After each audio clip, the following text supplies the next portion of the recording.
This is a revisit of the Ecosmart 27 Eco model water heater. Let's see, I've had this thing a little over 5 years, going on 6 years now. So I thought I'd just do a quick little video as a follow-up to talk a little bit about my experience with it. Honestly, it'll be a short video because I haven't really had to do anything with this. It has been pretty much completely maintenance free. It has never failed me other than one time, and we had a real bad thunderstorm, power outage.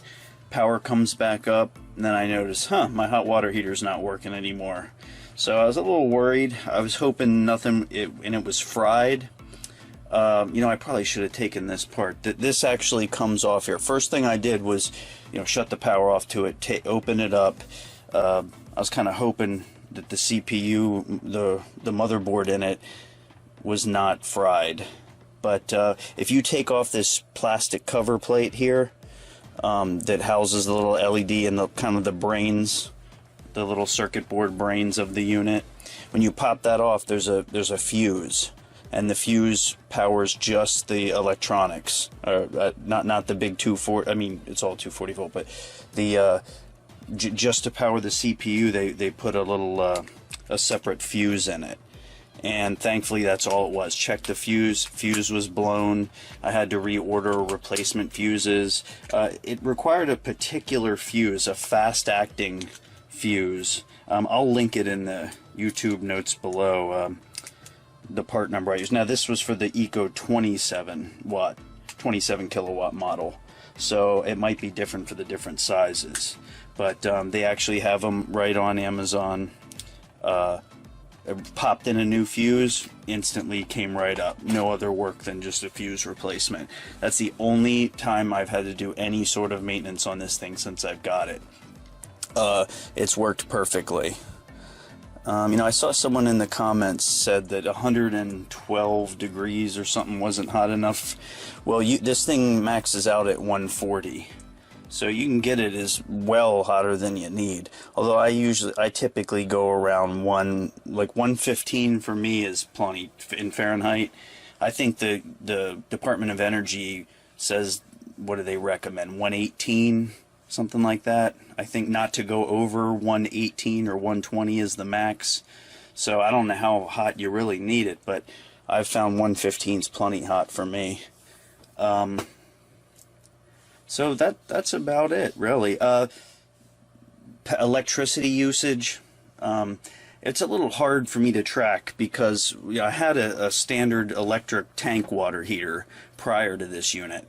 And when I moved to the on-demand unit, I switched out a few appliances at the same time, energy-saving ones, not just this. I replaced the air conditioning and heating with a split pump unit.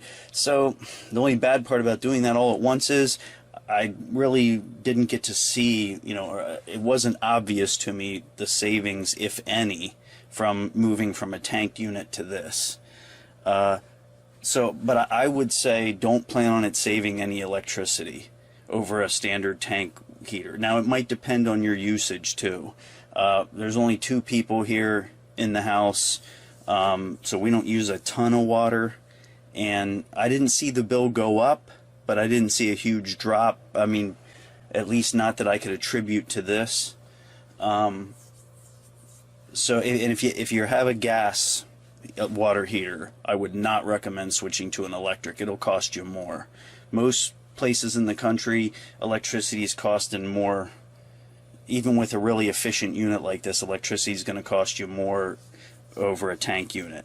So now there are other benefits, of course, which I talked about in the previous video, like unlimited hot water. I mean, as long as you can pump 27, well, it's not always 27 kilowatts. The electricity usage varies depending on the incoming water temperature and the demand. But basically, you don't run out of hot water. As long as you have electricity, you have hot water. It's not like if you have a family of 5 or something and you're running the water tank empty. That's not a concern here, which is nice. And it's easy to get at. Doesn't take up much room.